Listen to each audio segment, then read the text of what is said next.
Hey guys, welcome back to Sleeping Stone Whispers. Tonight, we drift into the golden stillness of ancient Egypt, where Queen Cleopatra bathed not in water, but in milk. Hundreds of donkeys were kept for her daily ritual, their milk turning warm and sour under the desert sun, filling golden basins with a scent both royal and rotten. This is the story of beauty, decay, and the silence of luxury, Cleopatra's milk bath. So, before we begin, take a deep breath, let your mind slow down, and if you love stories that whisper from the dust of history, don't forget to like, subscribe, and ring the bell, because the past never sleeps here. The morning sun crept across the palace walls like melted honey. Light spilled through the carved lattice screens, resting on the marble floor where the queen's servants had already begun their quiet work. The palace breathed in slow rhythm, a rustle of linen, a whisper of water, a sigh from the wind that crossed the Nile. In the courtyard, rows of brass basins gleamed, catching the gold of dawn. Each basin was half filled with milk brought in before sunrise, thick, pale, and heavy with warmth. The smell was soft at first, like crushed almonds. But as the air grew hotter, the sweetness sharpened. Something inside it began to turn. Cleopatra's handmaidens knew this scent well. It was the smell of beauty itself, of luxury curdling beneath the desert sky. The milk was never wasted, for it was said that only when it soured slightly did it soften the queen's skin. The queen herself had once called it the scent of spoiled gold.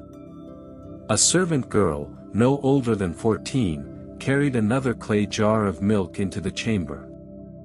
Her arms trembled from the weight, her feet silent on the mosaic floor. She poured the milk into a basin already glistening with cream, and the surface rippled like ivory silk. Around her, the walls shimmered with faint reflections of white, an illusion of snow in the desert.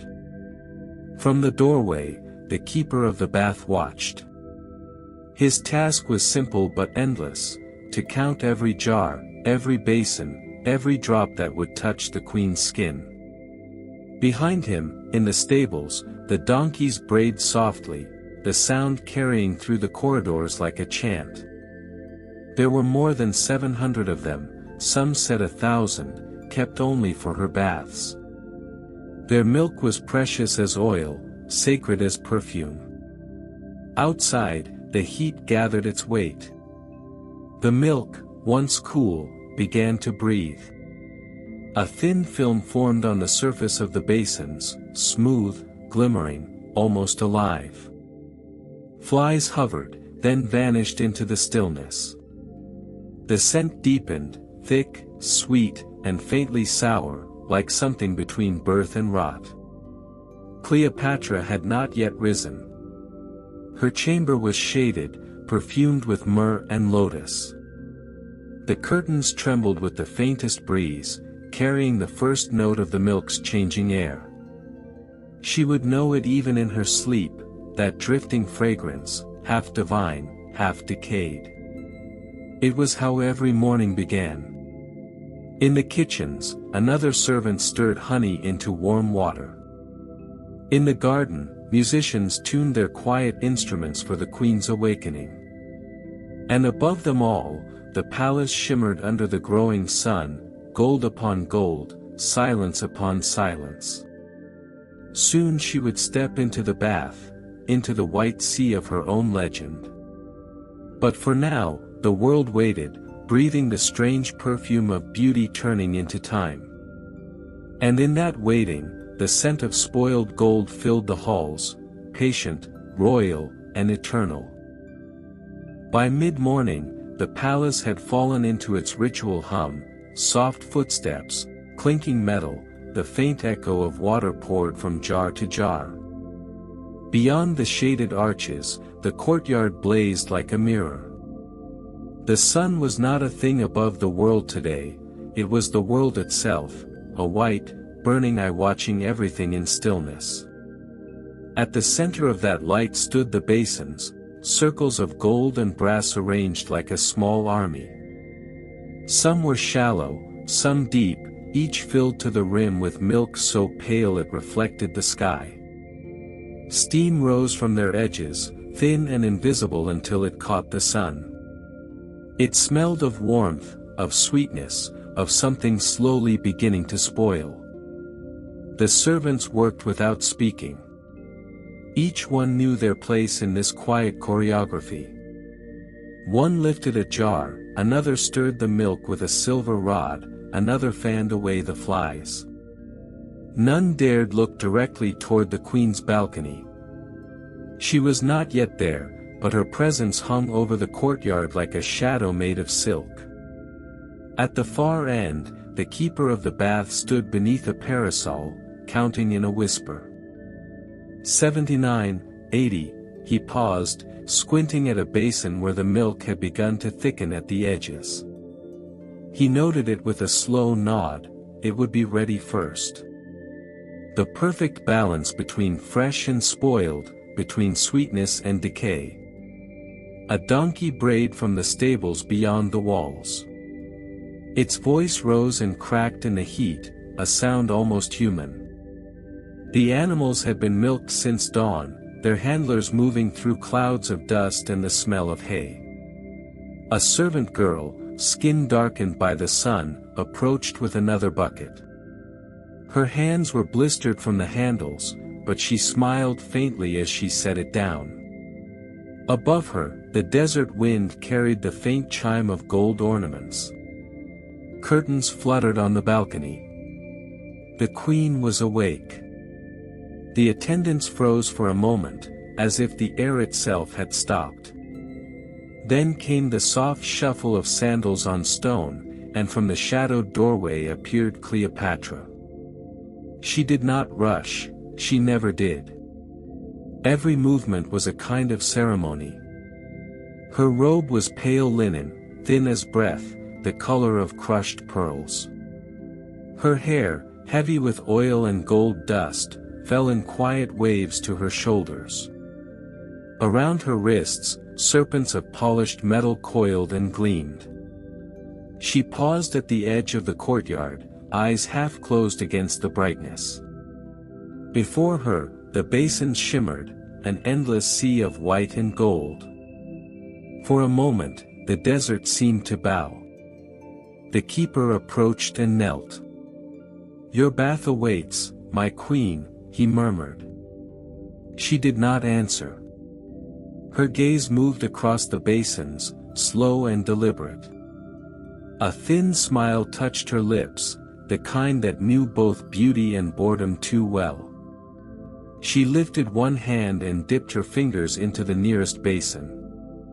The milk was warm. When she lifted her hand, it slid from her skin in thick drops, leaving a faint sheen like light itself. "The sun has been kind today," she said softly. "It has made perfume of the milk." The keeper bowed. "As it always does, Majesty." Somewhere beyond the walls, the city stirred, merchants calling, children laughing, the Nile whispering against its banks. But within the courtyard, time itself seemed to thicken, like the milk in the basins. Cleopatra stepped forward. Her reflection wavered on the surface of the milk, a ghostly double of herself, pale and eternal. The scent deepened, rich as honey, faintly sour, faintly divine. And as she gazed into it, the world around her dissolved into brightness, the sun, the stone, the air itself trembling with the slow breath of legend. Beyond the marble arches of the palace, where the gold began to fade into dust, the donkeys waited. Hundreds of them, pale, gray, brown, and white, their ears flicking gently at the flies, their bodies glowing in the light like living statues. The air was thick with their scent, sweet, earthy, and warm. They were not ordinary beasts. Each had a small gold ring in its ear, marked with the seal of the queen. They were fed honey, barley and fresh herbs from the royal gardens. They slept in shaded stables with stone troughs filled with cool water from the Nile. Their handlers treated them with reverence, almost fear, for these creatures carried not just milk, but myth. At dawn, the milkers would arrive, a quiet army of men and women in simple linen robes, their hands clean, their movements practiced. They worked in silence, for speech was forbidden during the milking. The sound of liquid striking clay jars echoed softly through the long halls, like a rhythm known only to time itself. Each jar was sealed with wax and carried carefully to the courtyard, guarded as though it contained treasure. For in truth, it did, the treasure of the queen's youth, her radiance, her impossible perfection. It was said that Cleopatra believed her beauty depended on purity drawn from life itself. And what was milk, if not life in liquid form? A young boy named Hapu worked among the donkeys. His task was to wash their hooves and comb their manes before sunrise. He was quiet, thin, and curious, his eyes the color of wet sand. Sometimes, as he worked, he whispered to them, small words of comfort, or songs he half remembered from his mother. The donkeys seemed to listen, their ears twitching in rhythm. One morning, when the sun rose red over the eastern dunes, Hapu noticed something strange. One of the white donkeys, the smallest and oldest of the herd, refused to move. Its eyes were half closed, and its breath came slow, heavy, labored. He knelt beside it, touched its neck. The skin was hot beneath his fingers. He looked toward the overseer, who stood a short distance away, counting jars. "Master," Hapu said softly, "this one is tired. She needs rest." The overseer did not turn. "None rest until the queen's bath is full." "But she has given much," the boy whispered. "She has no milk left to give." The overseer glanced over then, his face a shadow under the sun. "Then she will give her silence," he said, and returned to counting. Hapu lowered his eyes. He pressed his hand against the donkey's neck and whispered again, not a song this time, but a promise. When the work was done, he would bring her cool water from the Nile. That night, after the basins had been emptied and the queen had withdrawn into her chamber, Hapu returned. The stables were dark and quiet. The air smelled of straw and sleep. He poured water into a small bowl and held it before the old donkey. She drank slowly, her eyes reflecting the faint shimmer of the moonlight. Above them, the desert stars burned cold and patient. The boy sat beside her and listened to the silence, to the slow, endless rhythm of animals breathing in the dark. He thought of the queen, of the golden basins, of the milk turning to perfume under the sun. And he wondered, did she ever think of them? Of the small, tired hearts that gave her beauty? Or did she dream only of herself, shining like a goddess above the smell of spoiled gold? In the stables, the donkeys shifted in their sleep. Their bodies glowed faintly in the moonlight, a living ocean of pale shadows. And somewhere far away, a single jar cracked under the cooling night, a tiny sound, like the earth whispering the truth back to the stars. In the cool half-dark of the lower halls, where the air smelled faintly of wet clay and honey, lived the keeper of the milk, a man named Menes. He was neither noble nor slave, neither priest nor servant. He was something in between, a watcher of purity, a guardian of what decayed beautifully. His chamber was small but lined with shelves of wax tablets. Each one bore markings, dates, quantities, the temperature of the morning, the quality of each jar's scent. He recorded the milk's moods like others recorded the movement of stars. Menes had been keeper for 12 years. He had seen milk turn too quickly in storms, had watched jars explode under the weight of the sun. He knew that beauty, like milk, was a fragile balance between sweetness and ruin. Each morning, before Cleopatra rose, he made his slow walk through the courtyards. His sandals left quiet prints in the sand. Servants bowed as he passed, for though he spoke little, his silence held authority. He carried with him a long spoon of carved cedar, the spoon of tasting, as it was called. With it, he would dip into the basins, raise a thin film of milk to his lips, and judge its readiness. If it was too fresh, the queen's bath would not soften her skin. If it was too sour, the scent would offend her senses. Only when it hovered between the two, that strange, perfect moment when life had just begun to change into decay, would Menes nod. That nod meant everything. It meant the queen would be pleased. It meant the attendants would be spared blame. It meant that the balance between beauty and rot remained unbroken for another day. One morning, as he moved among the basins, he paused. A strange hush filled the air, deeper than usual, almost holy. The sunlight had not yet touched the milk, and the basins glowed pale as moonstones. He leaned closer to one and inhaled. The scent was unlike any before, not merely sweet or spoiled, but layered, complex, like perfume made of time itself. He closed his eyes. For a moment, he felt dizzy, as if the milk were breathing, whispering softly in a language older than speech. He drew back and steadied himself. Behind him, a young servant spoke timidly. "Master Menes, shall I mark it for the bath?" Menes looked at the basin again. The surface shimmered faintly, rippling though no wind stirred it. He nodded slowly. "Mark it with the sign of Horus," he said. "The queen shall bathe in this one." The servant bowed and moved away. Menes lingered, his eyes lost in the white surface.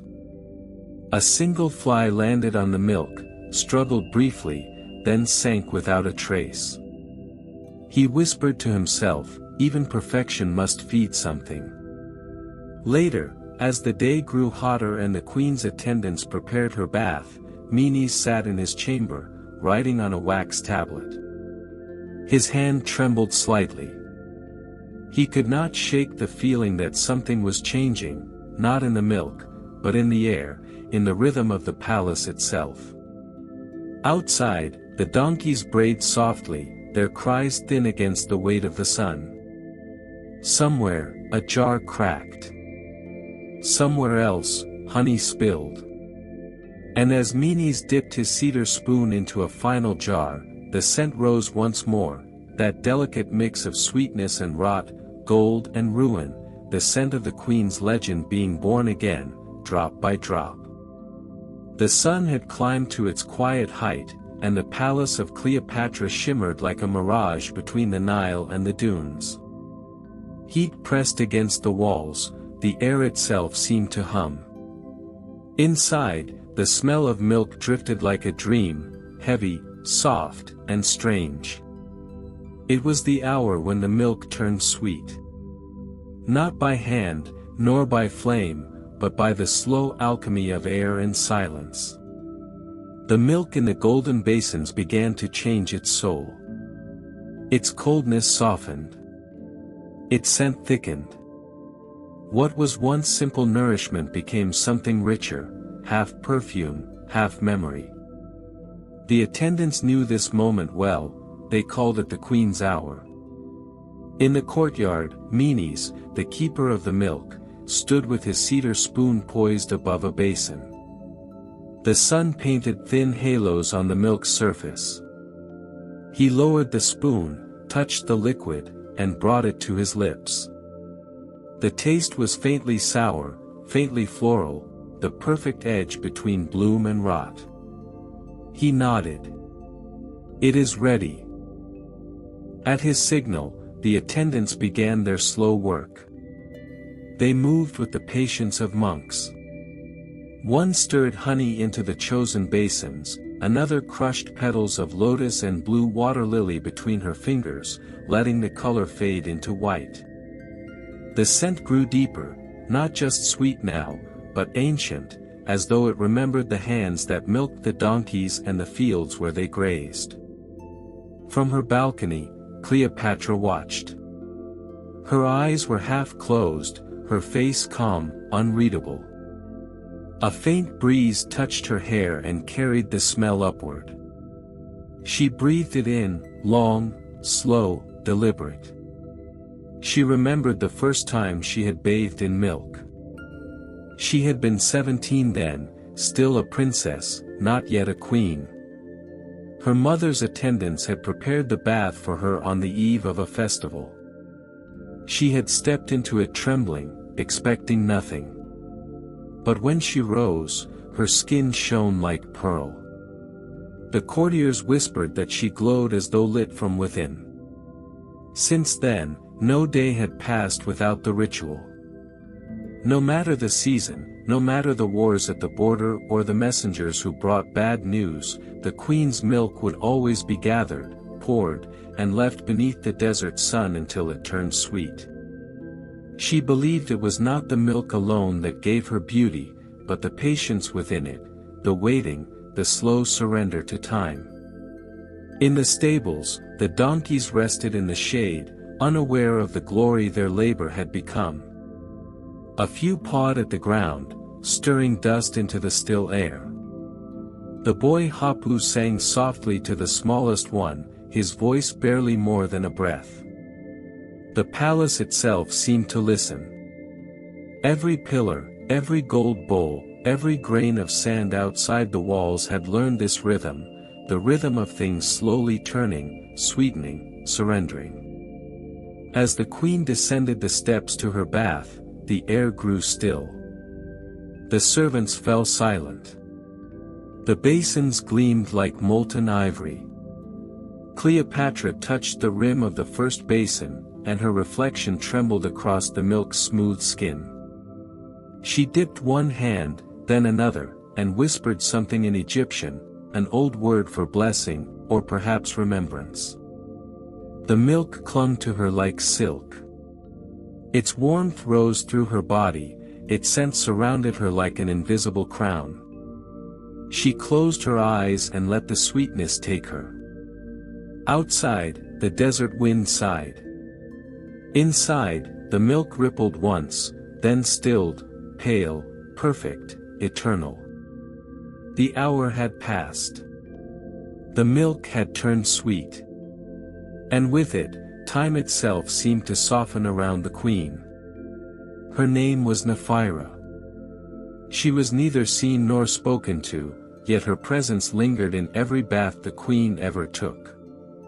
She was the one who carried the last jar, the one who waited until the milk steamed softly under the midday sun, and the one who always stayed behind when the courtyards emptied.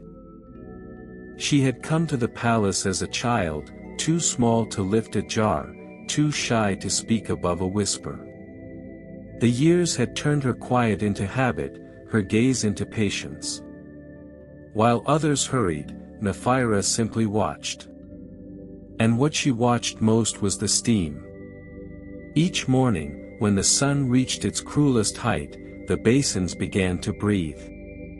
Threads of white vapor curled upward, twisting in the air, catching light like strands of silk. To most, it was nothing, a sign of heat, of milk changing in the sun. But to Nephira, it was alive. She thought of it as the spirit of the milk, rising to join the sky. Sometimes, when no one was near, she reached out her hand and let the warmth touch her palm. It was soft, almost kind. She would close her eyes and imagine that somewhere within that thin mist was every story ever forgotten, the breath of donkeys, the sigh of servants, the laughter of the queen as a girl. On that day, the steam rose thicker than usual. The air shimmered. Even the gold basin seemed to tremble. Menes, the keeper of the milk, frowned slightly as he passed her. "Too warm," he muttered. "The milk will thicken too fast." But Nephira only watched. The heat did not frighten her. It made her feel closer to the milk, as if she too were dissolving into it, a part of the ritual, unseen but necessary. When Cleopatra stepped into the courtyard, the air changed. The attendants lowered their eyes. Nephira knelt behind the basins, hidden among the shadows. Through the rising steam, she could just see the queen's form, a shimmer of white and gold, moving with the grace of a dream. The milk stirred around Cleopatra's body. Small ripples broke against the basin's edge, and with them came a sound, faint, wet, and rhythmic, like the heart of the palace itself beating once every few seconds. Nephira listened. She always listened. The queen spoke softly to Menes. "The milk is perfect today. I can feel it breathing." Menes bowed. "It lives for you, Majesty." Cleopatra smiled faintly and lowered herself deeper into the bath. Her eyes closed, her head tilted back. For a moment, she looked almost weightless, a creature made of light, floating between dream and death. Nephira's eyes followed the steam as it rose from the basin, twisting and breaking apart in the heat. It curled around the queen's shoulders, her face, her hair. Then it drifted upward, toward the open sky. She whispered to herself, "Even the milk wishes to escape." No one heard her. No one ever did. When the bath was over, when the courtyards emptied and the sun began to fade, Nephira remained. The basins stood half full, their surfaces dull now, the scent of sweetness replaced by something sourer, sharper. The steam was gone. Only silence lingered, heavy, expectant, endless. She dipped her fingers into one basin and drew a small circle on the surface. The milk was cool now, tired. It clung to her skin in thin lines. She looked at it for a long moment, then wiped it on her robe. In the far distance, the donkeys brayed, long, mournful, echoing calls that reached across the dunes. The day was ending. The ritual was complete. But as Nephira turned to leave, she thought she saw the faintest curl of steam rise once more, from the basin nearest the queen's seat, slow and deliberate, like a breath that refused to end. The queen's chamber was not built for sleep. It was built for awakening. Long before dawn, before even the first light touched the desert's rim, the room began to breathe. A dozen handmaidens moved like shadows, lighting oil lamps one by one. The flames bent low, gold and steady. The air filled with the faint perfume of myrrh and crushed lotus. Every surface gleamed, bronze mirrors, alabaster jars, combs carved from ivory. Silk curtains drifted with the night breeze, carrying with them the distant sound of the Nile, whispering through the reeds like an old song. At the center of it all, Cleopatra lay upon a couch of woven palm and linen. Her eyes were closed, her breathing shallow but measured. She did not dream anymore. Queens seldom did. Her sleep was not for rest, it was for stillness, the kind that preserved beauty in its purest form. When the first bird called from the palace garden, her eyes opened. No servant dared speak until she did. She rose slowly, letting the silk fall from her shoulders, her movements unhurried, precise, like a priestess performing a secret rite. Nephira was there, kneeling near the basin where rosewater shimmered in the lamplight. She dipped a cloth and wrung it gently, the sound small and soft, like rain falling on marble. Menes entered next, bowing deeply. In his hands, he held a small clay vessel, sealed and marked with the royal symbol of Hathor. "The milk is ready, my queen," he said. Cleopatra nodded. Has the sun touched it yet? Yes, Majesty. It has turned sweet. She smiled faintly, not from joy, but recognition. The ritual was older than her reign, older than her crown. She believed that every drop of milk carried the breath of life, and that through it, the gods themselves might remember her. 2 servants lifted the vessel and poured it into a waiting bowl of alabaster. The milk struck the stone with a sound like silk tearing, soft, fluid, final. Its scent filled the chamber at once, sweet, sharp, a whisper of decay beneath the luxury. Cleopatra stepped forward and touched the surface with her fingertips. Still warm, she murmured. That is good. Then, turning to Nephira, she said, Begin. The servants moved as if guided by one heartbeat. One brushed coal across her eyelids, another combed scented oil through her hair. Nephira knelt and bathed her feet in warm milk, her hands trembling only slightly. The queen's skin glowed beneath the liquid, like marble melting into light. Cleopatra spoke softly, almost to herself. The body must be reminded that it is mortal, so the spirit does not grow proud. No one answered. They never did. Her words were not meant for others, they were spoken to the milk, to the steam, to the still air that surrounded her. When the ritual was done, she stood before the bronze mirror. Her reflection stared back, ageless, pale, perfect. Yet behind the perfection, she saw something faint, a flicker, a shadow of weariness that no amount of milk could wash away.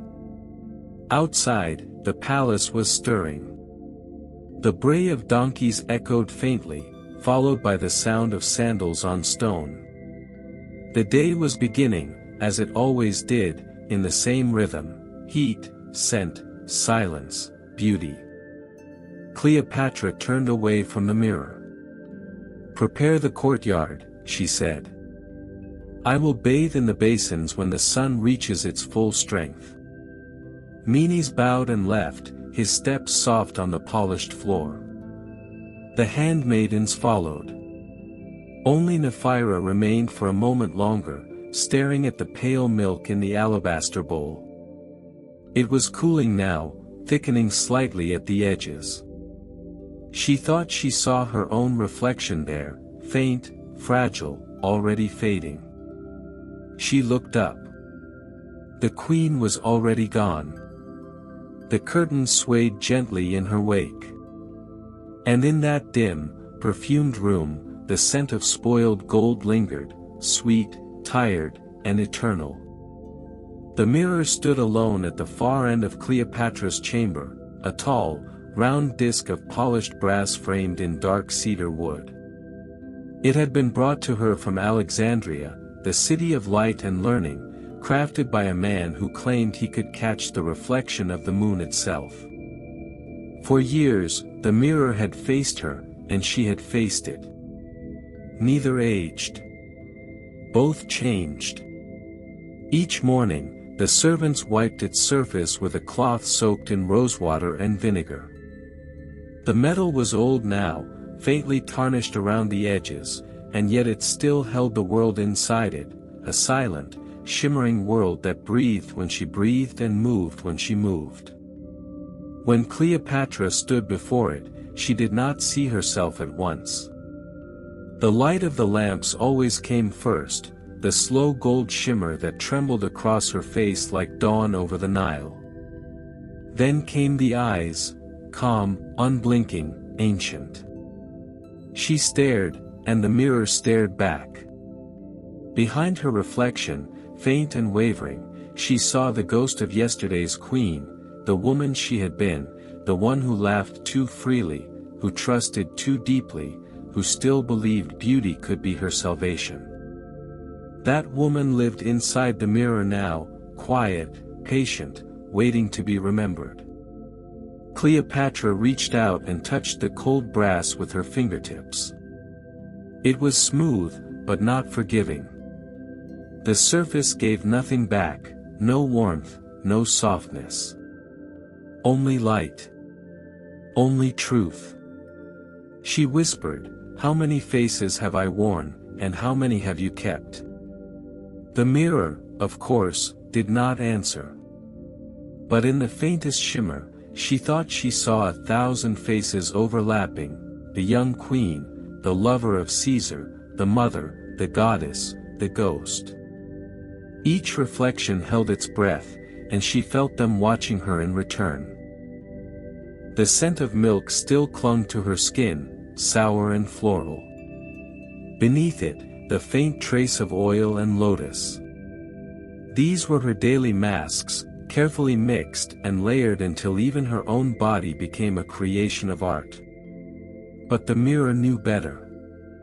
It had seen the tired eyes beneath the kohl, the faint lines around her mouth, the nights she sat awake listening to the sound of the desert wind, the only voice honest enough to speak of time. Once, when she was younger, she had asked her tutor if the gods could see themselves. "They do not need mirrors," he had said. "Their image is everywhere." Now, looking at herself, Cleopatra wondered if she had become the same, an image that existed everywhere but nowhere real. The curtain shifted, and sunlight crept slowly into the room. The mirror caught it and broke it apart, scattering gold dust across the floor, the ceiling, her skin. It was beautiful, almost holy. And yet, as she watched her reflection bathed in that golden haze, she felt the smallest crack in the silence, a question she could not quiet. What happens when beauty begins to remember it is mortal? Her lips parted as if to speak, but no sound came. She turned away. Behind her, the mirror remained, patient, shining faintly, whispering her image to itself. It had no eyes, yet it saw everything. It had no heart, yet it remembered every breath. Outside, the Nile glimmered under the sun. Inside, the queen's reflection waited for her return. Her palace did not wake with sound, it woke with stillness.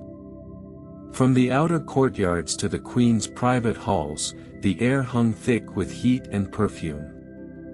The walls, white limestone, polished smooth, reflected the morning sun until the corridors seemed to glow from within, as though light itself had been trapped there for eternity. Every servant knew the rule of silence. No voice should rise higher than a whisper, no sandal should strike too sharply against the stone. The queen's peace was sacred, and to disturb it was to invite a curse. Even the birds that nested among the palm fronds outside the windows seemed to sense this hush. They sang only in distant notes, low, trembling, as if afraid of their own wings. The courtyard smelled faintly of milk and honey. Dozens of golden basins stood arranged in perfect rows, each half-filled, shimmering under the desert sun. Around them, the servants moved like white moths, faces veiled, arms bare, skin glistening with the dew of labor. They did not speak. They only poured, stirred, carried, and bowed. Above them, the palace rose like a dream of stone, vast balconies, open-air colonnades, draped silks that caught the light like water. The whole place seemed built not for living, but for remembering. Cleopatra's rule stretched across this silence like a shadow. She did not need to shout to be obeyed, her stillness was enough. It was said that when she passed through a corridor, even the air forgot how to move. At the center of the palace, a single sound broke the quiet, the soft churn of milk being poured into the grand basin. The milk came in waves, pale and warm, spilling over the edges of gold. Beneath it, the metal gleamed like sunlight trapped under snow. Nephira stood at the basin's edge, her eyes half-lowered. The scent was heavy now, sweet and spoiled. The warmth of it clung to her hands, her wrists, her breath. Around her, other servants moved in the same rhythm, each one careful not to make a sound. They knew that somewhere, deep within the palace, the queen would soon arrive. In another courtyard, a boy carried a bronze pitcher filled to the brim. The handle burned his palm, but he did not dare drop it. He had never seen Cleopatra's face, few had, yet he felt her presence in the walls, in the air, in the golden silence that seemed to breathe beside him. As he walked, a gust of wind slipped through the colonnade. The milk in the pitcher trembled, a ripple forming across its surface like the faintest heartbeat.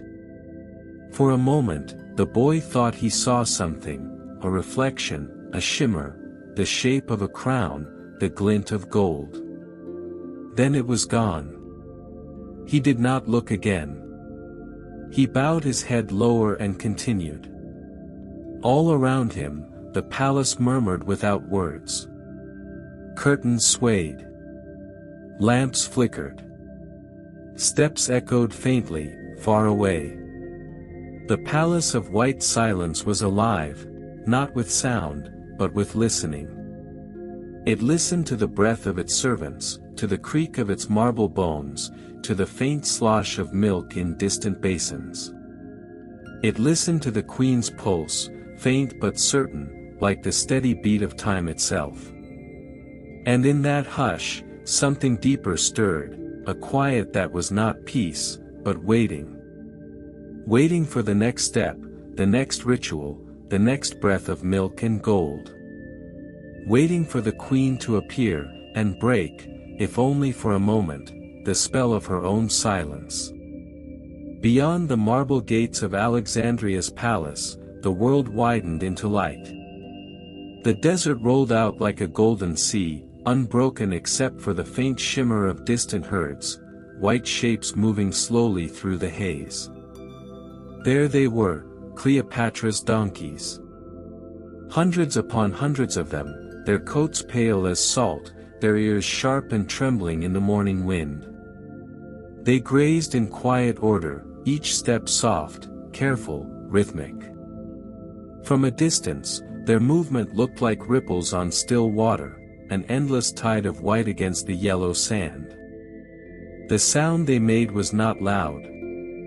It was a murmur, a steady hush, like waves folding into one another, the whisper of 1,000 hooves. Every morning before sunrise, the herdsmen came, brown-skinned, sun-cracked, wrapped in linen and patience. They carried wooden buckets, clay pots, and the heavy smell of grass and smoke. Their job was simple, and yet sacred, to collect the milk that would touch the queen's skin.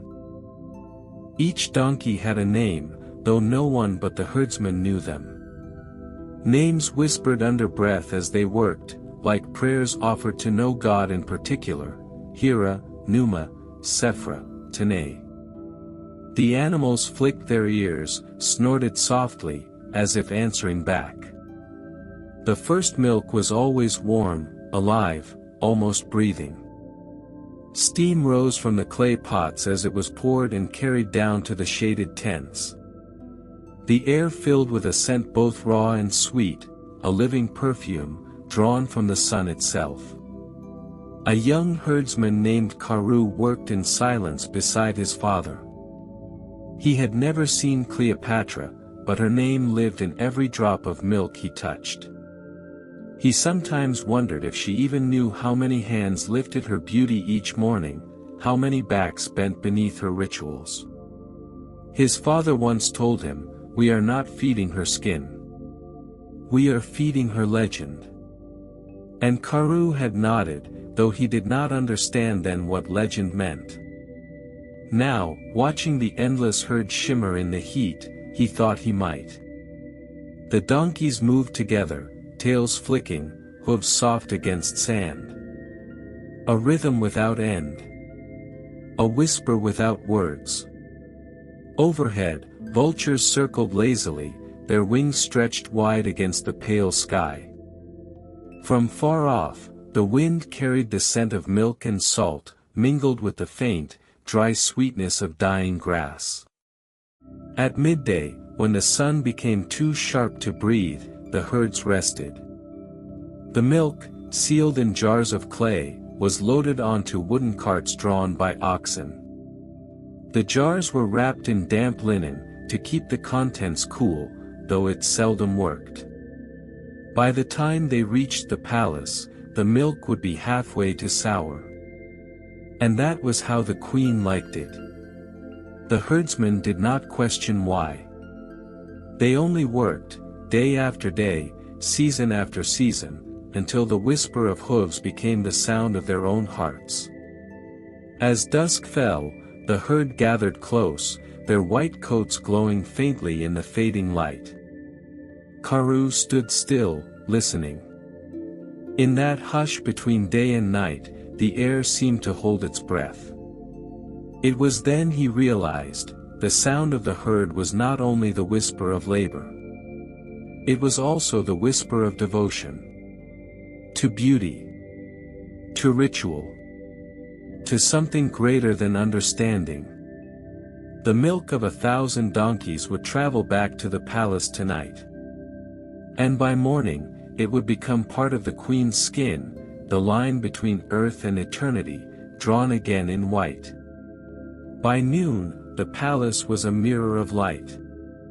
The stones glowed white, the air shimmered with heat, and every sound, the creak of a wheel, the flutter of a curtain, seemed softened, swallowed by the weight of the sun.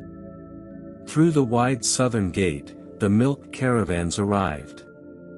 Carts rolled over the pale dust, pulled by weary oxen.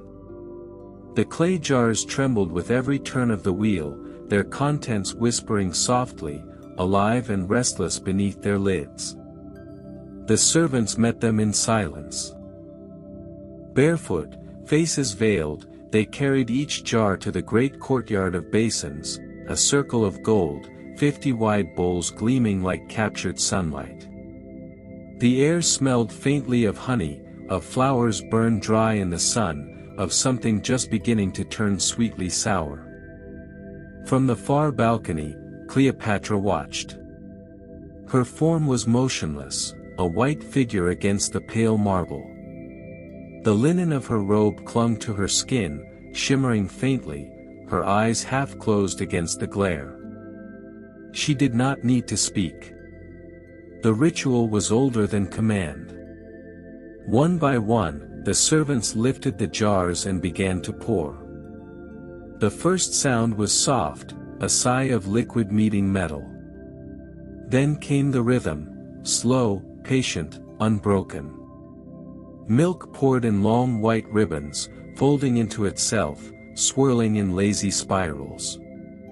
The air grew thick with the scent of life, warm milk, golden honey, faint decay. It clung to the skin, it filled the lungs. Every drop gleamed for a moment before melting into the surface below. To each basin, a spoon of honey was added, a gesture both offering and illusion. The honey caught the light, thick and amber, stretching like sunlight itself before vanishing into the pale tide. The servants' hands moved with quiet reverence. They had done this so many times that their bodies knew the rhythm better than their minds. Tilt, pour, lift, bow. The milk obeyed gravity, the servants obeyed silence. Nephira stood at the largest basin, her hands trembling just enough to make the milk shiver as it fell. She had learned not to breathe too deeply, the scent made her dizzy, heavy, almost drowsy. Around her, the world seemed to slow, each drop falling like a minute in eternity. Cleopatra watched the ripples spread across the golden surface, perfect circles expanding, touching, fading. It reminded her of the Nile after rain, the way the river swallowed everything and left only reflection. The milk lives, she said softly, almost to herself. Even after it leaves the body, it remembers. Meanies, standing behind her, bowed. He did not ask what she meant. None ever did. The queen lowered her gaze again. The sunlight struck the basins until the courtyard seemed to burn, white and gold, scent and silence. Somewhere far below the noise of the day, Cleopatra heard another sound, faint, rhythmic, ancient. The whisper of 1,000 hooves, still echoing through the desert, now reaching her through milk and heat and stillness. It was as if the animals themselves were breathing in her skin, becoming part of her. The desert made flesh, the earth turned to beauty.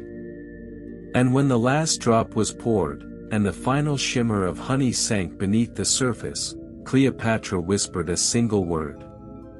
Begin. The servants bowed low. The ritual of bathing would soon follow, but for now, the palace held its breath. The scent lingered, heavy as sleep. The air trembled like a dream.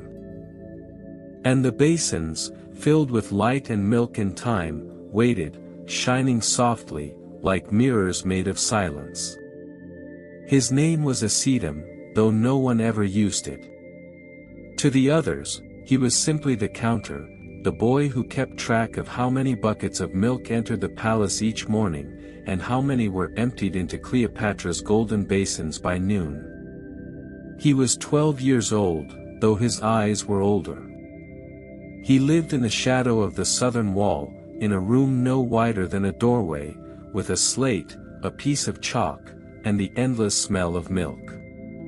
Each dawn, before the first jar arrived, Asedum would sit cross-legged on the cold stone, tracing small white marks along his slate. One line for each bucket. Another for each basin filled. He never looked up unless spoken to. Around him, the palace roared in silence, sandals sliding, jars clinking, water sloshing.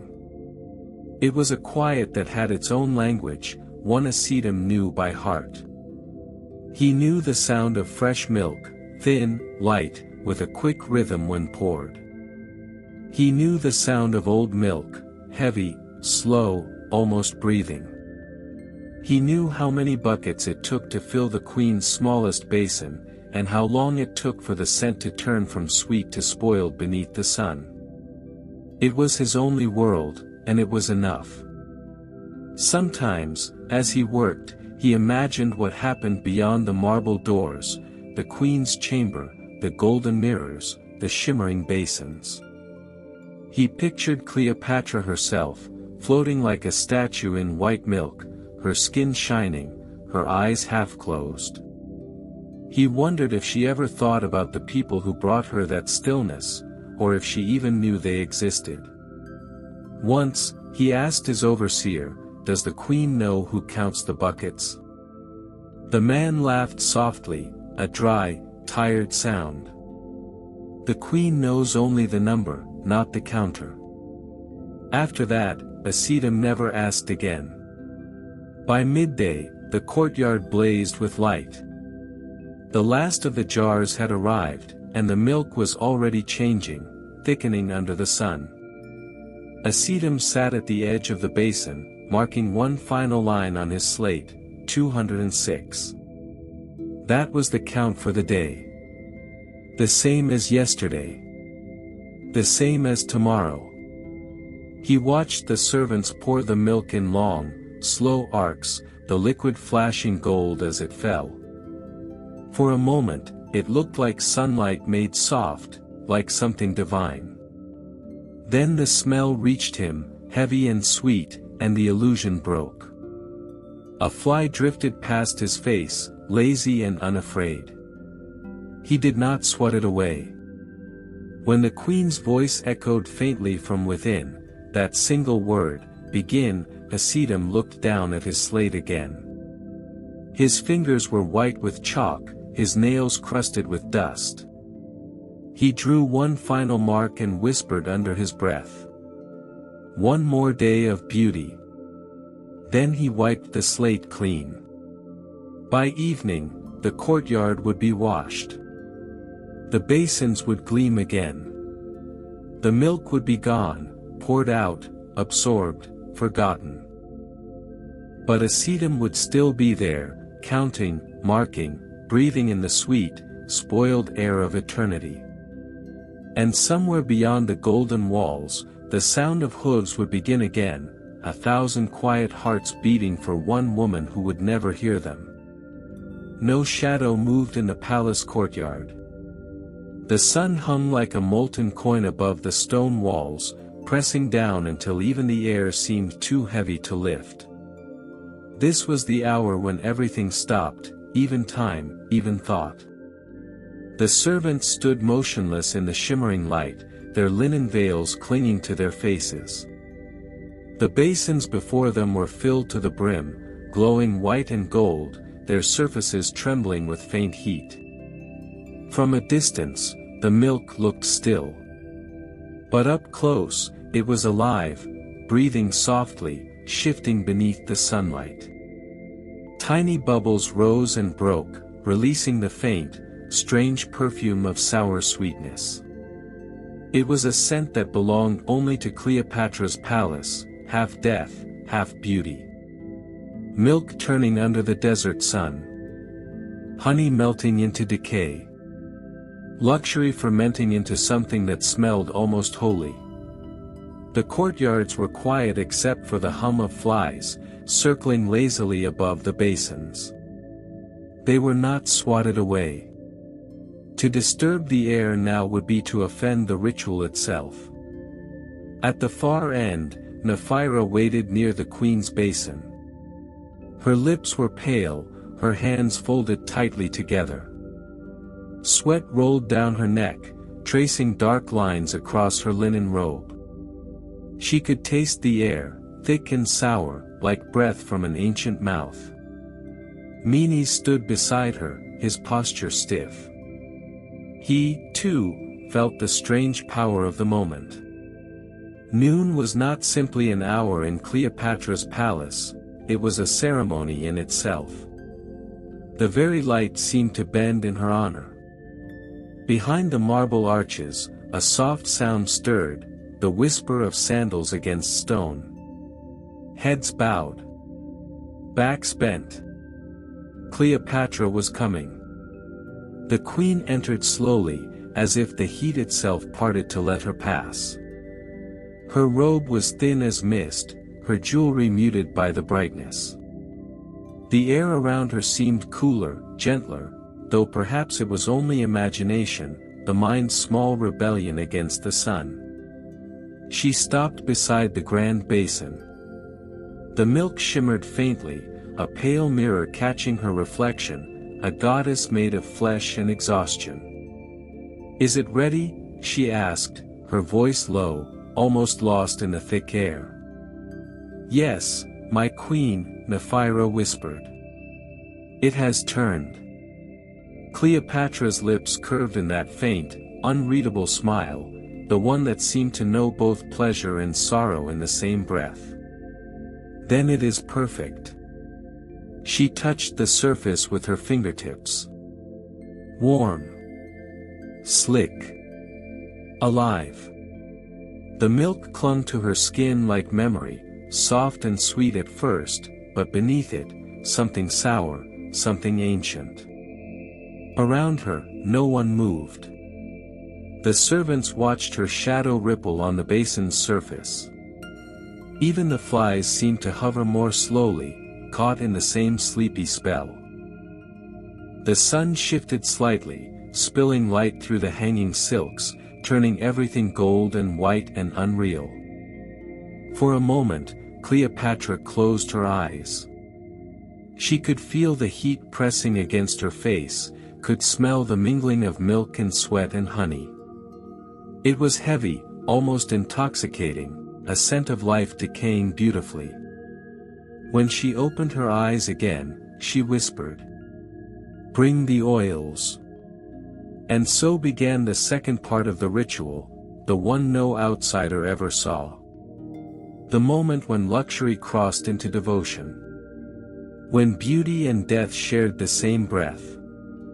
The basins waited. The milk trembled softly, its scent thick and royal, the sour heat of noon-made flesh. The chamber was still. The only sound was the faint hiss of bubbles breaking in the basins, a sound soft enough to be mistaken for breathing. Cleopatra stood before her bath, the heat of the noon sun sliding like honey over her bare shoulders. The milk had changed color since morning, from bright ivory to a muted cream, tinted gold by dust and daylight. It was neither warm nor cold now, but thick, holding the scent of both life and decay. She extended one hand. The room seemed to lean toward her, every servant holding their breath. Her fingers met the surface. It yielded slowly, as if reluctant to accept her. Then the milk parted, thick folds of white sliding against her skin. Tiny clusters of foam gathered around her knuckles, trembling like the smallest pearls. The foam clung to her fingers, soft, pale, glimmering faintly where sunlight kissed it. She watched it rise and fall, a delicate landscape of tiny bubbles, each one carrying the faint scent of something sweetly spoiled. She traced a slow circle in the liquid, and the foam swirled, catching the light in small rainbows. The smell rose stronger now, milk turned, honey fading, gold warming in the heat. Behind her, Nephira dared not move. Her gaze stayed fixed on those fingers, the queen's pale hand turning a basin of decay into something sacred. Cleopatra whispered, almost to herself. "Even rot can shine." Her voice was softer than the milk's sigh. The servants lowered their eyes, pretending not to hear, though the words would echo in their dreams. She lifted her hand again, watching a thin ribbon of milk slide down her wrist, drip by drip, like melted ivory. It touched her arm, trailed down to her elbow, and vanished in the shimmer of heat. The foam drifted back into stillness. The room felt smaller, the air heavier. It was as if the queen's touch had woken something ancient within the milk, something that now watched her from beneath its pale surface. Cleopatra smiled faintly. "This," she murmured, "is the moment before the world forgets its form." Then she dipped both hands in. The foam broke open, sighing around her wrists, welcoming her with the quiet of surrender. The scent thickened, royal, ruined, divine. Outside, the desert winds pressed against the walls of the palace, carrying with them the faint, spoiled perfume of her ritual. The queen's fingers had stirred not just the milk, but the air, the light, the hour itself. The air had changed. It was no longer the air of a palace, but of something older, thicker, slower, filled with invisible weight. The milk, once soft and still, had begun to breathe. Tiny bubbles clung to the edges of the basin, forming delicate rings that broke one by one with small, sighing sounds. The scent deepened, rich and strange, halfway between sweetness and ruin. It was the fragrance of fermentation, that quiet miracle where life begins to fade and become something else entirely. Cleopatra stood motionless, her arms resting in the basin up to the elbows. The foam had vanished now, replaced by a slow swirl of cream that folded over itself like drifting clouds. The queen inhaled deeply. The scent filled her, dizzying, narcotic, strangely tender. It smelled of grain left too long in the sun, of fruit turning soft in the hand, of milk remembering it had once belonged to living creatures. She whispered, "This is what it means to be eternal." Around her, the slaves dared not move. Nephira's eyes stung with the sweetness in the air. Menes pressed a cloth to his face but still felt the scent sink into his lungs, a perfume that was both royal and spoiled, divine and human. Cleopatra tilted her head back. A drop of milk slid from her wrist to her shoulder, tracing the line of her neck. The heat made her skin gleam, gold dust over ivory, death hiding beneath beauty. She spoke again, softly. They call it rot. I call it memory. The words drifted like incense, curling through the hot stillness. The milk shifted, almost imperceptibly, a slow motion beneath the surface, as though something ancient was moving in its sleep. Outside, in the courtyards, the smell began to spread. The donkeys twitched their ears. The stable boys coughed. Even the wind carried it down the alleys, a royal scent that clung to every stone, sweet and heavy, impossible to forget. By dusk, the whole palace would smell of it, the queen's perfume, born not of flowers, but of time and decay. Inside, Cleopatra smiled faintly. The smell did not offend her. It was the smell of her kingdom, beauty held too long beneath the sun, refusing to die. She looked down at the basin, at the faint circles the milk made around her arms, and whispered, "Let it turn." And it did. Slowly. Silently. Beautifully. The scent grew stronger, not of death, but of transformation. The fragrance of fermentation, sweet as sin, soft as sleep, eternal as a name whispered through history. The palace had many rooms, but only one was forbidden to all but the queen, the chamber of still water. It lay beyond 3 veiled corridors, past walls that sweated in the heat, where no sound ever reached. There, silence had a body. It hung in the air like perfume, thick and unmoving. The chamber was small, lit only by a single window of alabaster that turned sunlight into milk. The floor was made of black stone, cold even in the noon heat. In the center stood the second basin, larger, deeper, untouched. Here, the milk did not bubble or stir. It slept. The surface was perfectly smooth, a white mirror that showed no reflection, no depth, only stillness. Even the air above it felt different, as if it refused to move too quickly. Cleopatra entered alone. The golden doors closed behind her with a sigh that sounded almost alive. For a moment she stood in the half-light, breathing in the cool, heavy air. The scent here was faint, none of the sour sweetness of the outer baths. Only a whisper of almond oil, marble dust, and something impossibly clean. She approached the basin slowly, her steps soft, measured, as though each one might wake the water. Her reflection did not appear on the surface. Instead, the milk seemed to absorb her shape, pulling it inward, hiding it. This was the part of her ritual no servant ever saw. Not even Nephira.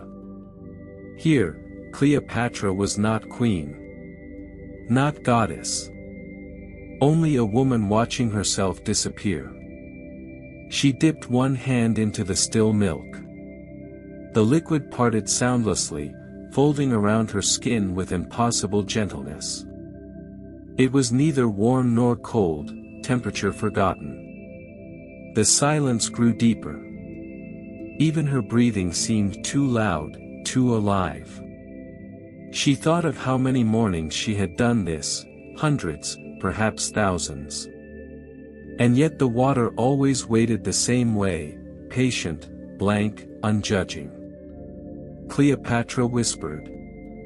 Stillness remembers everything. Her words didn't echo. They simply dissolved into the air, as if the room had swallowed them whole. She leaned closer to the basin, eyes half closed. Beneath the surface, she imagined entire kingdoms sleeping, milk-white pyramids, golden rivers, faces lost to time. The milk didn't move, but something beneath it seemed to shift, slow as thought, quiet as dust settling in a tomb. Cleopatra smiled faintly. It was not fear she felt, but recognition. The still water was her truest mirror, showing not her beauty, but her waiting. Her endurance. Her decay. Outside, the desert winds beat faintly against the stone walls, but in the chamber, there was no sound, no air, no world. Only the soft, eternal pause between breaths. The chamber of still water. Where even time came to kneel. Before dawn, before the sun dared touch the desert, the bath attendants began their song. It started as a hum, low, throaty, unshaped. A sound older than language, rising softly from the courtyard where the donkey herd slept. The air was cool then, heavy with the smell of wet hay and sour milk. Each woman carried a pail on her shoulder.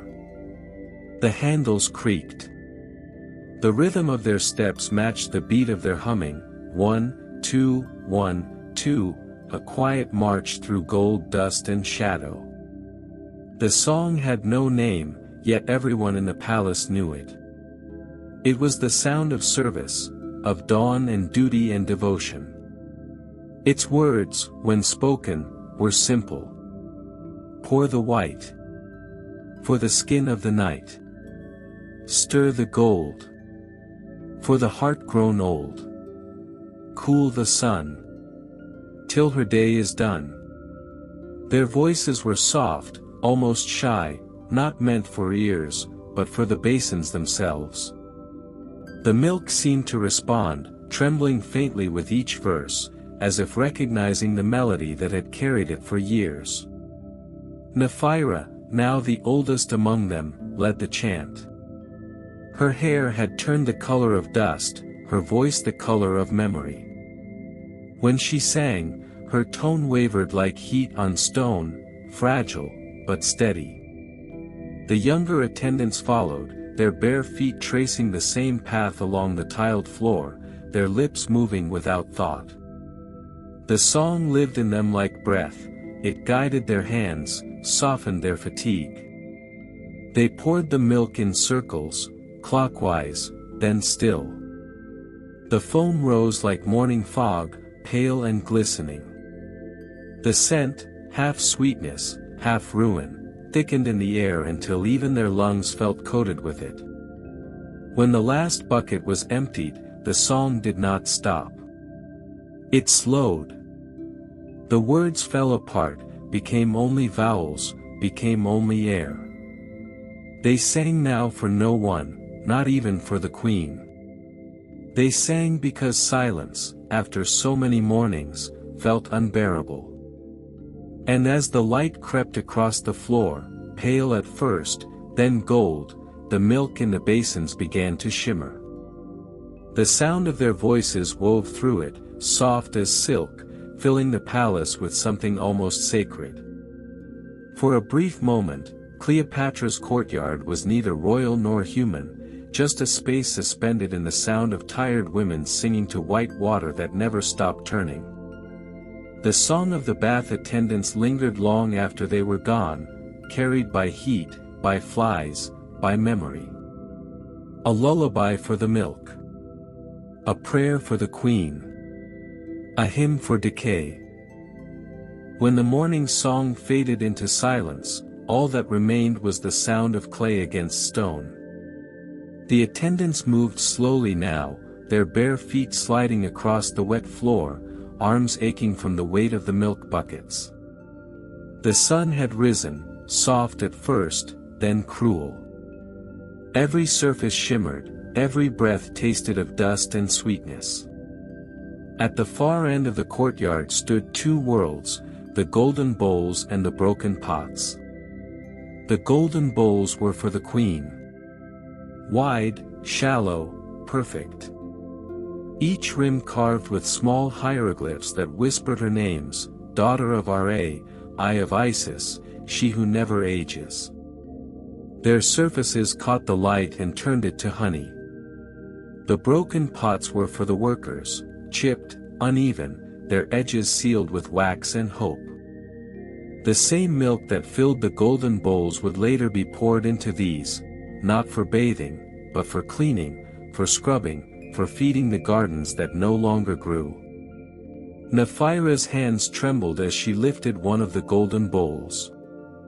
It was heavier than it looked, its weight not in the metal, but in what it represented.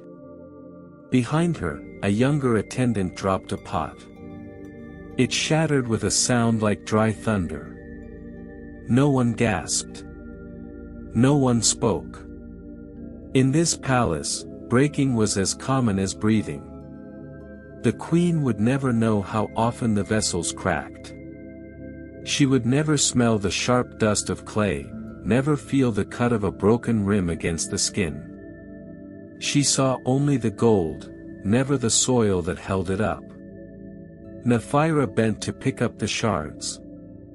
Her old fingers brushed the floor, tracing the pattern of the cracks. The milk seeped into the fractures, glistening faintly, white veins through brown dust. It looked almost beautiful. She whispered under her breath. Gold shines, but clay remembers. Menes, carrying another bowl, heard her. He didn't answer. His arms were tired, his back stiff, but he understood. Every servant did. The golden bowls would be polished until they glowed like sunlight. The broken pots would be patched until they leaked again. And still the baths would be filled, the milk would turn, and the queen would descend into her shimmering ritual. By noon, the scent of sour sweetness returned, carried by the heat, milk warming in metal, milk drying in cracks.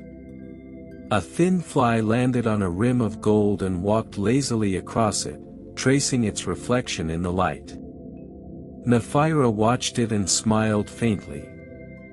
Even the smallest creature found beauty here, even among ruin. As the slaves cleaned the courtyard, she whispered the line that had passed through generations of attendants. Everything breaks, but in her name, we keep pouring. The wind stirred. The bowls gleamed. The pots bled. In the house of Cleopatra, both gold and clay served the same purpose. To hold what could not last. By late afternoon, the palace shimmered as if seen through water. Heat bent the air. Curtains trembled without wind. Even the marble floors seemed to breathe. In Cleopatra's bathing chamber, a veil of white silk hung between the queen and the servants, a rule as old as her ritual. No one was permitted to see her once the milk had touched her skin. On the other side, only the soft splash of water and the faint rise of perfume could be heard. Nephira knelt outside the veil, her head bowed, eyes fixed on the light that flickered through the fabric. It turned her world to a pale blur, gold, white, and the slow shadow of the queen's movement within. But today, something was different. The shadow moved wrong. It did not follow the rhythm of her arms or her hair. It swayed lower, slower, detached, as though another presence moved beneath the veil, imitating her. Nephira's breath caught. The other attendants sensed it too but said nothing. They listened. Splash. Pause. Whisper. Then silence. The milk, moments ago alive with sound, went utterly still. Even the foam stopped breathing.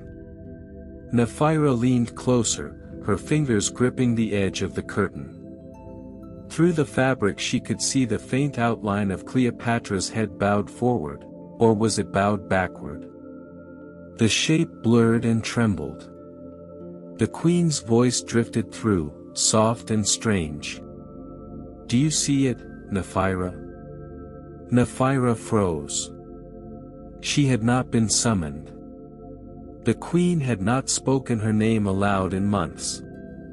"My queen," she whispered. Cleopatra's tone was calm, almost kind. "Beneath the veil. Beneath the white. There is a shadow. Tell me you see it."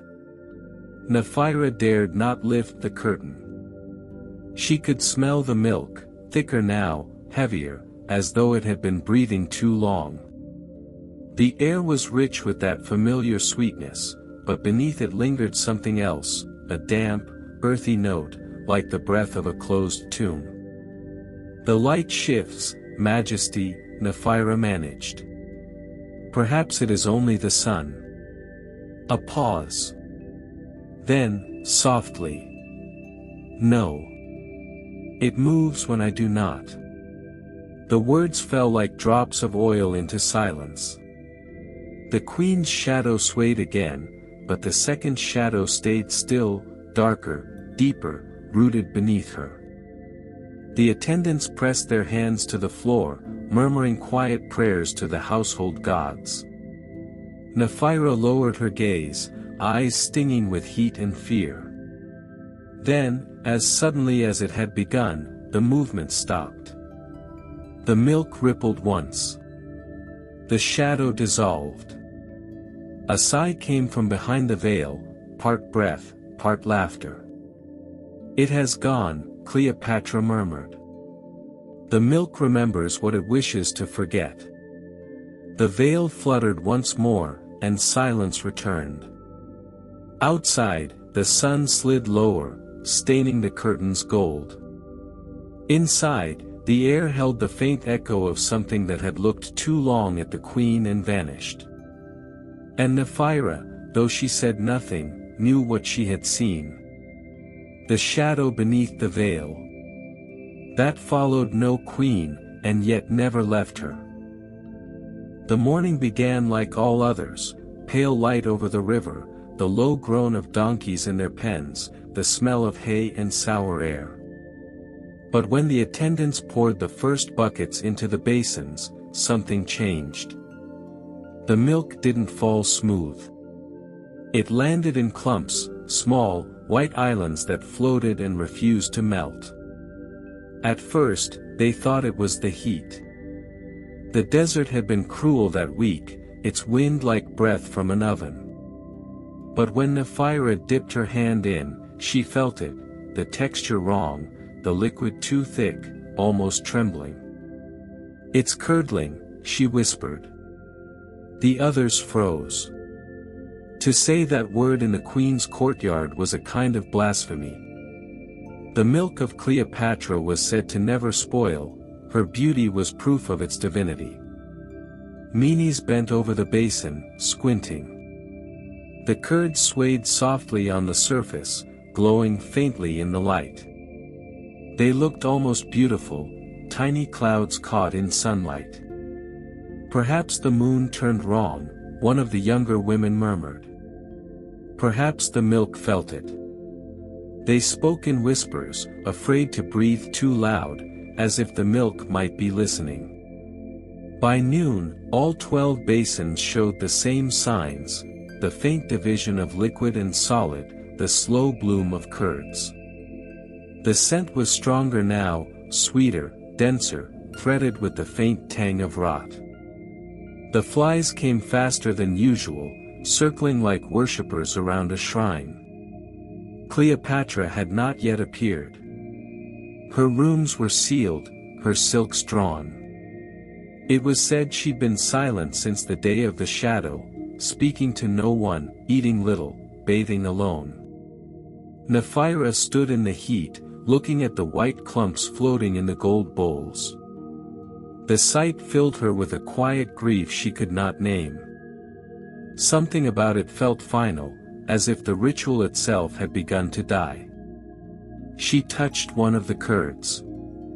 It held its shape beneath her fingertip, soft but stubborn. When she lifted her hand, it clung to her skin, a pale stain, faintly warm. Menes whispered, "Should we send for the queen?" Nephira shook her head. No. We will pour as always. We will not let her see. And so they poured, slow and careful, pretending not to notice how the milk refused to flow smoothly. The basins filled, thick, uneven, breathing. When Cleopatra finally came, she did not speak. She paused at the first bowl, looked down, and smiled faintly. The attendants bowed, waiting for her command, but none came. Instead, she whispered, almost lovingly. It begins. Then she dipped her fingers into the basin. The curds parted gently, like petals in water. The milk scent filled the air, sweet, spoiled, ancient. The queen closed her eyes and breathed deeply, as though recognizing something she had long awaited. And in that quiet, heavy hour, beneath the gold of the desert sun, the milk turned, not to purity, but to remembrance. The day the milk curds formed was the day the ritual learned to decay. And no one in the palace dared to speak its name aloud again. By the third sunrise, the palace air had changed. It began as something faint, a sweetness caught on the breath of morning. But by noon, it was everywhere. It clung to curtains, crept into sandals, soaked into the wood of doors. The smell of milk, sweet, warm, and wrong. The servants whispered it first. They said the baths were rotting, that the basins no longer shimmered like pearls but frothed like open wounds. No one dared to speak to Cleopatra, yet everyone felt it, the invisible veil of perfume and spoil spreading outward, as if searching for escape. At dusk, when the first wind rolled off the desert, the smell lifted, light as smoke, and slid through the palace windows. It drifted across the courtyards, over the stone lions, past the olive trees where the pigeons roost. It reached the gates, the city streets, the markets. The fishermen by the Nile noticed it first. They turned their heads and sniffed the air, expecting rain or the scent of lotus, but instead came the strange sweetness, like fruit left too long in the sun. Something has died upriver, one of them muttered. But the others only stared at the water. Because the smell didn't fade. It grew. By nightfall, it had reached the docks. The traders covered their faces with cloth, yet still it clung, to their tongues, their hair, the ropes, the sails. Even the cats that prowled the alleys began to cry, pacing as if restless with hunger. And deep within her marble chamber, Cleopatra lay still. The basins surrounded her, 12 pools of pale liquid, no longer smooth but quivering like living skin. The milk had begun to breathe. Tiny ripples moved across its surface without wind. When she raised her eyes, she saw the air trembling above the bowls, faintly gold, faintly blue, as if the milk itself exhaled. She smiled. "The Nile will remember me," she murmured. Her voice was thin, brittle, almost tender. Outside, the smell rolled onward. It crossed the gardens, the temple steps, and finally reached the river. The first touch of the wind made the Nile shiver. The scent sank into its waters, sweet rot mingling with the cool breath of fish and mud. And from that moment, the river carried it. Downstream. Through reeds and papyrus. Through boats and markets. Through the hearts of those who lived by it. Some said that night, the moon turned milky. Others swore they saw pale ripples moving against the current. But by dawn, when the fishermen cast their nets again, the smell still lingered, faint, patient, eternal.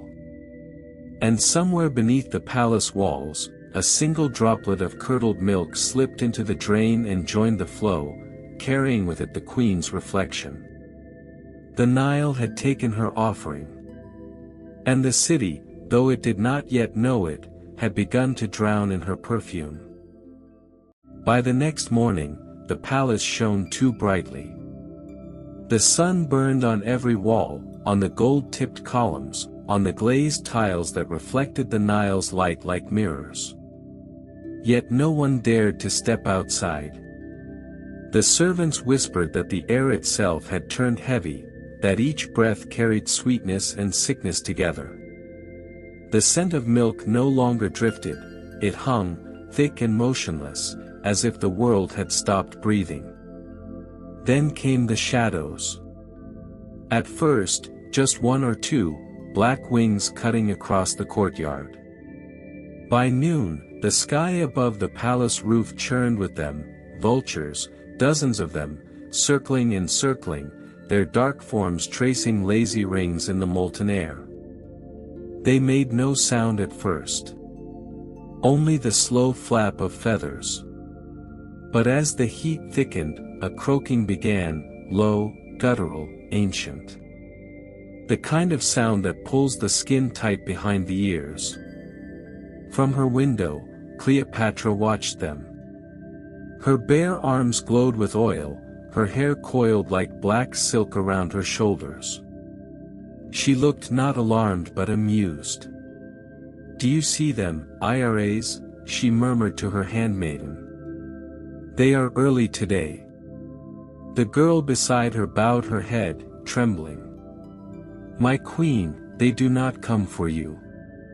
Cleopatra smiled faintly. "Everything comes for me."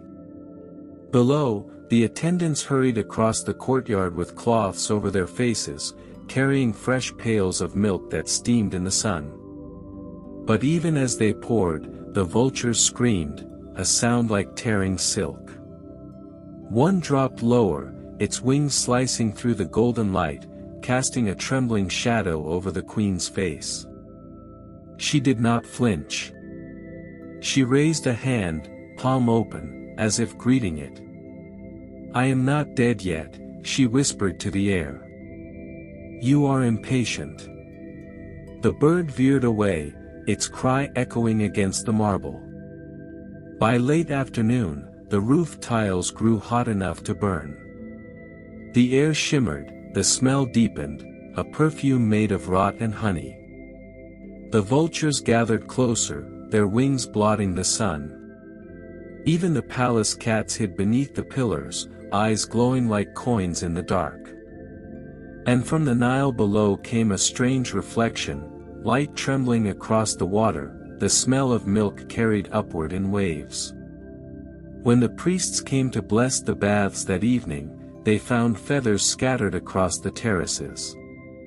Some white, some black, some streaked with gold dust, as if the sky itself had begun to molt. They said it was an omen. But Cleopatra only closed her eyes and let the last sunlight touch her skin. "The gods," she said softly, "have come to watch me bathe." He was not meant to sleep there. No one was. The chamber of the queen's baths was sacred, a place of gold, heat, and milk that steamed softly even at midnight. But that night, when the other servants had fled from the smell and the vultures' cries, one guard remained. His name was Pamenes. He had stood by the queen's door for 7 years, long enough to forget the sound of his own home, long enough to breathe only the perfumed air of the palace. That night, the air trembled like a living thing. The 12 basins glowed faintly in the moonlight, their surfaces still but breathing, each one holding milk that had soured into pale velvet. Pamenes sat down beside them. His bronze spear leaned against a pillar, and the heat pressed against his eyelids. He told himself he would not sleep. That he would keep watch, for thieves, for spirits, for the queen herself who sometimes walked the halls like a shadow. But the smell was thick, sweet and spoiled, heavy as honey and warm dust. It filled his lungs and slowed his thoughts. He began to hear sounds, small ones at first. A drip. A sigh. A whisper of bubbles breaking the surface. Then the milk moved. He blinked, thought it was the heat, but no. The nearest basin rippled as if something beneath had turned. He leaned closer. The smell grew stronger, stinging his eyes. Something pale floated up, not solid, not liquid, just a ghostly shimmer. It looked almost like breath. Pamine sat back quickly, his heart thudding. But the milk was still again. Perfectly calm. He tried to stand but his knees felt heavy. The air around him pulsed softly, like a giant lung. His eyes fluttered. And then, a sound. From the far end of the chamber, footsteps. He froze. They were soft, bare, deliberate. Moving closer. Pamines turned his head, slowly. Between the basins, the queen's reflection appeared, faint, silver, flickering in the liquid. But there was no one in the doorway. Only her shadow, moving through the milk's reflection, gliding past him. He tried to speak, to whisper her name, but the air in his throat was too thick. When morning came, they found him still sitting beside the basins, his eyes half open, his face peaceful. He was breathing, but faintly. A fly rested on his lip, unmoving. The priest said the queen's scent had entered his dreams, that he had inhaled the soul of her ritual. They carried him away, his hands damp with the milk's pale residue. And though he never spoke again, he would sometimes lift his fingers to his nose, smile faintly, and whisper. It smelled like heaven dying. For Cleopatra, the days had begun to melt into one another, light pouring through her windows, gold upon gold, until time itself became syrup. The palace had gone quiet. The servants now moved like ghosts, their sandals whispering against marble slick with heat. But the queen did not notice. She lay upon her couch by the open lattice, her skin glimmering with oil, her eyes half closed. Every morning, the sun found her, the same beam, the same warmth, the same weight. It touched her forehead first, then her throat, then her hands. And though the light changed through the hours, she seemed unchanged. They said the sun never set on her skin. That its fire had chosen her, not as queen, but as vessel. In truth, the sun had become her reflection.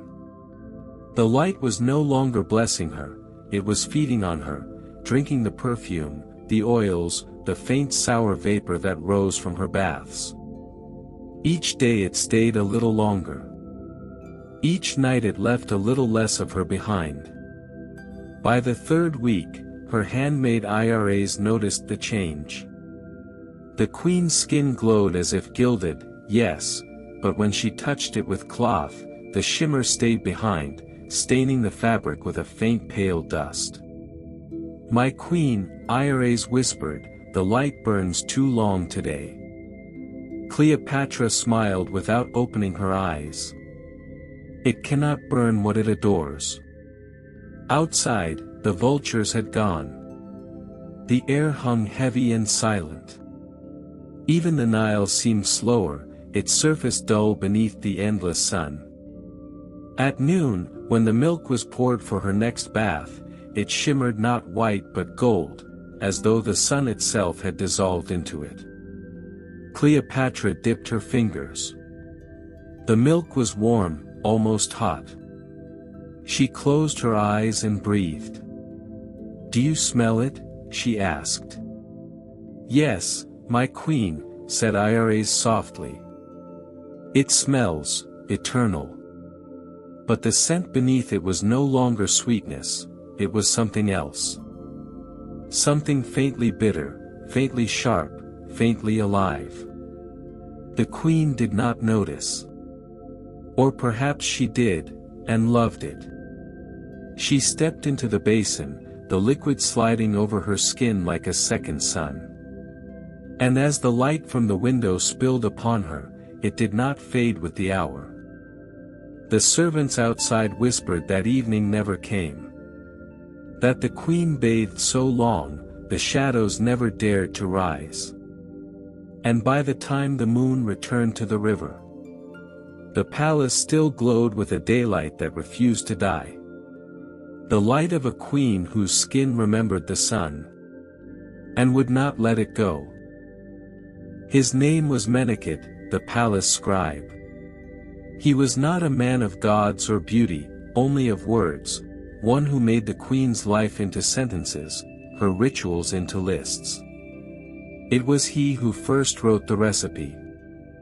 The order had come from the queen herself, delivered in a whisper through IRAs. Write it down, she had said, so that the world may remember what perfection requires. And so, in a room cooled by wet reeds and faint incense, Meneket began to write. He unrolled a scroll of pale papyrus, its surface smooth as milk. He dipped his reed pen into ink the color of dried blood, and began. For the queen's bath of radiance. Gather the milk of 700 white donkeys, drawn fresh each dawn. Let it rest beneath the sun until it sighs. Add petals of blue lotus, honey of desert bees, a handful of ground alabaster. Pour in silence, lest the milk remember noise. Bathe until the body forgets the shadow. He stopped there. The ink had begun to thicken in his pen, forming small clots. He wiped it, dipped again. The smell of the milk drifted in from the courtyard, faint, sour, endless. It coated his tongue, made his eyes sting. He tried to keep writing. When the scent sweetens to sorrow, the queen shall rise, gleaming as the sun. The reed snapped. Meneket froze. A bead of ink fell onto the papyrus and spread, a dark, oily bloom, like rotten water. He reached to blot it, but the stain only deepened. The letters beneath began to swim, their black lines curling like worms. He dropped the scroll. It landed in the sunlight and shimmered, the ink glinting faintly gold, as though it, too, had turned to milk. From the open door came a sound, soft footsteps. He looked up and saw the queen herself, veiled, her eyes reflecting the light. "Have you written it?" she asked. "I have tried, my queen," he whispered. She stepped closer, and the scent of her, sweet, warm, faintly spoiled, filled the room. "Then you will finish it," she said, "with your hands, if not your pen." He did not understand at first. But when she placed the golden bowl beside him, filled to the brim with milk, he felt its warmth seeping through the floor. By evening, when the servants came, the scribe was gone. The papyrus lay unrolled, the ink pale and flaked. And at the bottom of the bowl floated a single feather and a fragment of reed.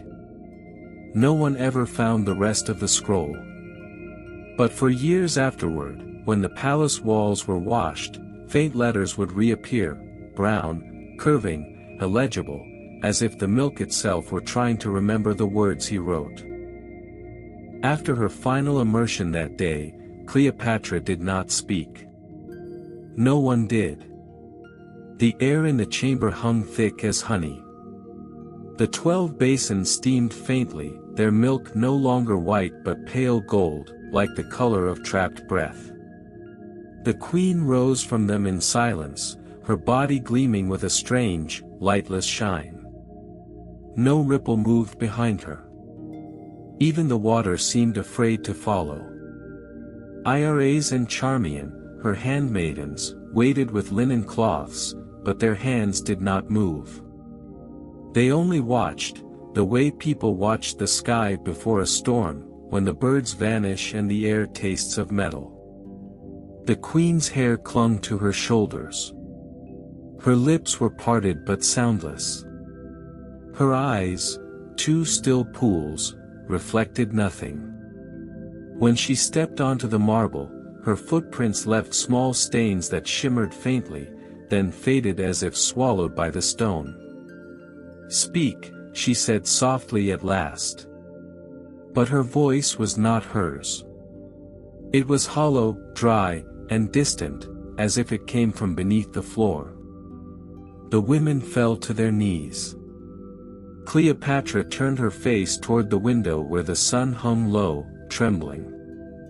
It looked exhausted, like a flame trying not to die. The air did not move. The curtains were still. The flies that had swarmed in recent days now hung frozen midair, tiny black dots against the light, caught between motion and stillness. From somewhere beyond the chamber, a servant dropped a jug. The sound never reached them.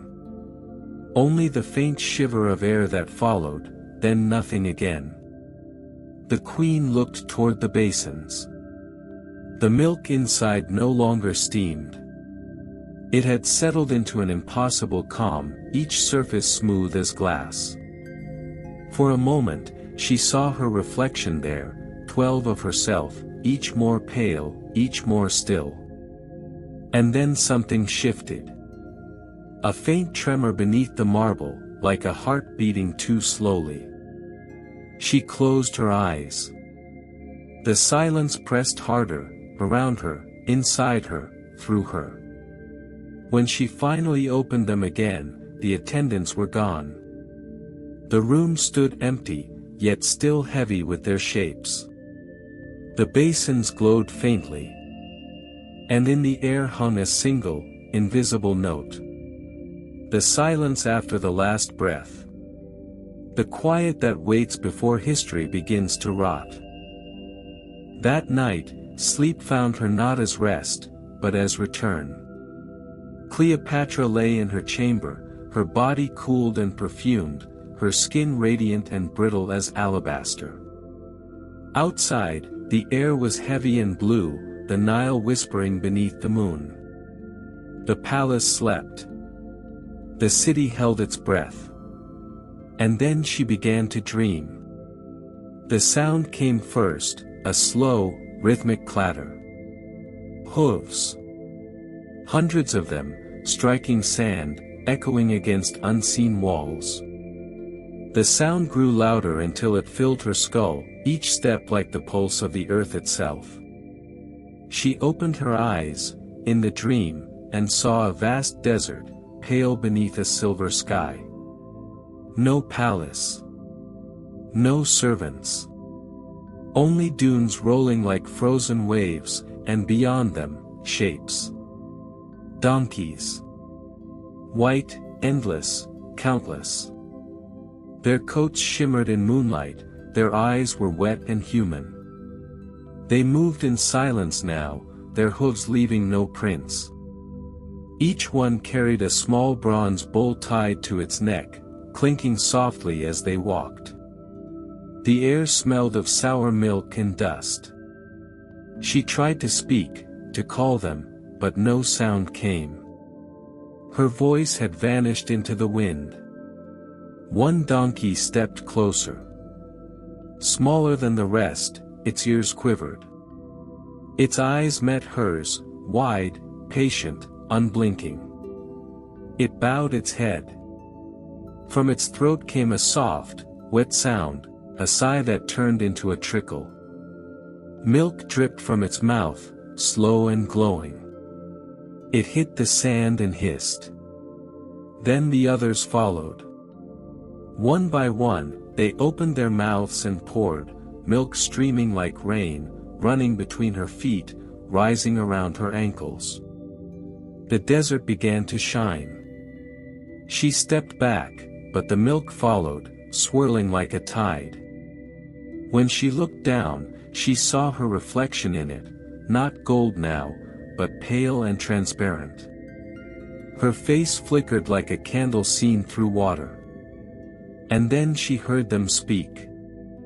Not in words, but in breathing, soft and broken.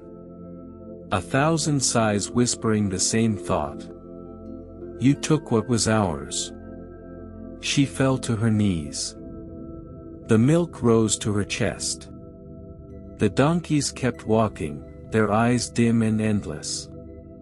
She tried to lift her hands, but they were heavy, sinking. The sound of hooves became distant again, swallowed by the pale flood. Above her, the moon wavered. And she saw, just before the darkness closed, that it was not the moon at all, but a great white bowl, cracked at the rim, overflowing. When she woke, her pillow was wet. Not with sweat, nor tears, but with something faintly sour, faintly sweet. The morning broke without sound. No birds, no bells, no servants' feet across the stone. Only the slow heartbeat of the palace walls, and the faint shimmer of heat rising from the floor. Cleopatra rose alone. Her attendants had not come, or perhaps they had, and left quietly, as though unwilling to disturb the air. Her chamber smelled of lotus and dust, of oil and the sweetness that never left. The basins had been prepared in the night, though no one had ordered it. 12 golden bowls stood waiting, each filled with liquid that no longer looked like milk. It glowed faintly, a pale amber, thicker than water, trembling as if alive. She walked toward them slowly, her bare feet leaving no sound, her silk robe trailing behind her like mist. At the threshold, she paused. A whisper passed through her mind, the sound of hooves, faint and far, like a dream carried from the desert. She almost smiled. The last, she murmured. The sun will keep me now. She removed her jewels, one by one, each dropping with a soft chime onto the marble. Bracelets, anklets, rings. When the final earring fell, the chamber felt suddenly colder, emptier, older. Then she untied her robe. The cloth slid from her shoulders like water, folding at her feet without a sound. Her skin, still luminous, carried the faint shimmer of gold, the last gift of the baths that had devoured her. She stepped forward. The first touch of the liquid against her toes made her shiver. It was warm, but not from fire. It felt as if it remembered her, as if it had been waiting. She sank deeper. The milk rose to her knees, her waist, her chest. When it reached her throat, she closed her eyes and leaned back, her hair floating like ink in a bowl of light. Around her, the basins began to vibrate softly. A sound filled the room, not music, not words, but something like breathing. 12 breaths. 12 sighs of the past exhaling together. Her body gleamed, then dulled. The glow faded, then flickered once more, faintly, like a candle about to die. Her lips parted. The air that escaped them smelled of honey and rust. For a moment, she felt the warmth become cold. The milk thickened. The surface stilled. Her reflection, once golden, became pale, a face dissolving in slow ripples. Then silence again. Perfect, deep, endless. Outside, the sun dimmed, though no cloud passed. The vultures did not return. The Nile moved slower, as if burdened by memory. And in the heart of the palace, behind sealed doors, The last queen of Egypt bathed for the final time. In milk that no longer knew the difference between beauty and decay. At dawn, the palace awoke without a queen. The corridors that once hummed with sandals and song now whispered like tombs. Servants moved slowly, afraid of sound. The air itself seemed to forbid it. When the door to the bathing chamber was unsealed, a cloud rose, faint and pale, like breath escaping the lungs of stone. It smelled not of perfume or milk or lotus, but of something older. The scent of chalk, of sunburnt linen, of time left too long in silence. The golden bowls stood where they had been. Each one dry. Not spilled, not emptied, simply hollowed. The milk had vanished. Not into the floor, not into her skin, but into dust, fine as flour, resting in the bottom of each basin. When a servant brushed it with her finger, it crumbled into air, leaving only a faint glitter, like sand that remembered being light. And there she was. Not cold, not gone, not entirely flesh. Her body seemed sculpted from ivory and air. The veins were faint threads of silver. Her hair, still damp, no longer clung to her but floated as if weightless, untouched by gravity. The milk had taken her color, her warmth, her sound, and given her the stillness of eternity. No one spoke. Even the guards bowed their heads, as though in the presence of something divine and unbearable. The high attendant knelt, scooped a pinch of the dust from the bowl, and watched it drift between his fingers. "It has no scent," he whispered. "No sweetness left." But the scribe, who had once written her recipes, knew better. He smelled his hand, faint, sour, soft. The last echo of fermentation, of life dissolving itself into legend. They covered her in linen. They sealed the chamber with oil and resin. Outside, the city was waking, but no proclamation was made. The priests were silent. The river, though restless, kept its course. And as the sun climbed the eastern wall, the dust within those bowls began to shimmer. Not gold, not white, but something between. It rose in a thin, trembling spiral, vanishing toward the light. As if the milk had only ever been sunlight learning to disappear. By noon, the basins were empty. The floors were bare. And the air, warm and dry, carried nothing of her scent anymore. Only the faintest murmur remained. Like the sound of distant water. Or the ghost of a queen rinsing eternity from her skin. Centuries passed. Empires cracked like sun-baked clay. The marble floors of Alexandria sank beneath the dust, and the gold bowls turned green with time. But the scent, that strange sweetness, half spoiled, half divine, never left Egypt. Traders spoke of it on the Red Sea wind. Sailors swore that on certain nights, when the moon brushed the Nile, they could smell something soft and sour drifting from the ruins, like milk and honey gone to heaven. In Rome, poets wrote of her bath as a mirror of the world's vanity. How the living pour themselves into beauty until they vanish inside it. In Persia, healers tried to remake her mixture. Adding goat's milk, rose oil, powdered pearl. But none could find that same faint scent of decay that had made her skin eternal. And in time, even her name became a perfume. Cleopatra. Not a queen. Not a woman. But an aroma that clung to marble, to linen, to the lips of storytellers.